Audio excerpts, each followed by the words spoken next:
Hi, my name is Joe Wiktorowicz and welcome to Allied TV. There are many reasons why people choose to use storage units today.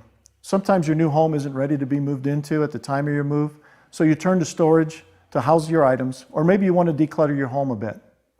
The reasons are endless, but why choosing a storage unit might not seem like a big decision, it does require some research and thought before choosing the right one for you. So what are some things you should know before using self-storage? And what exactly can you store in these units? Watch this video and you'll find out. Before we dive into how to find a trustworthy unit that will keep your items safe and secure, let's talk about what items you can and cannot place in storage. Just about anything can be placed in storage as long as it's not hazardous or perishable.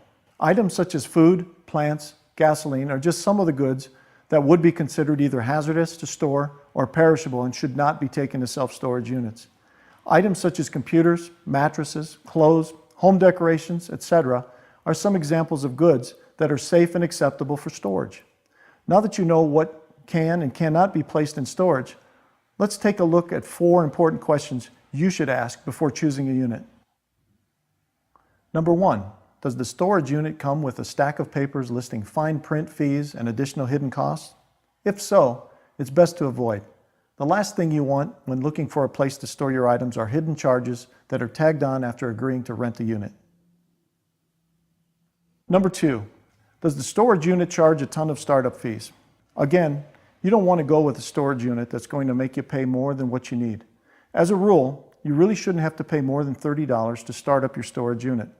If the unit charges more than that, try to bargain or move on to a different one. Number 3, do you know roughly how many items you'll need to store? Before companies can offer you an accurate, knowledgeable quote, they need to have an understanding of how many goods you are going to need storage for. Once the companies have an estimate from you, they will be able to tell you the cost of the unit and how big of a unit you will need. Number 4, does the storage unit have good security features? Since you're trusting the unit to hold a large amount of personal items, you want to be sure no one's going to have a chance to walk away with your things.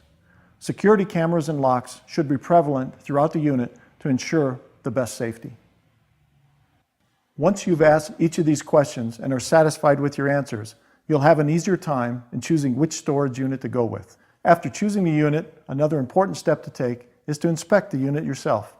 Before moving all of your items to the unit, look for signs of water damage, oil stains, and pests. You want to make sure your items remain in the condition they were in when first placed in storage. In many cases, your local moving company can provide vault storage, which seals your goods off from the elements. And if you are considering moving your items in the future, there may be less costs involved if the moving company already has your items in storage. So there you have it, 4 simple questions to consider before choosing a storage unit and what to look for before you're moving your items into one. Thanks for watching. With Allied TV, I'm Joe Wiktorowicz, wishing you a safe and easy move.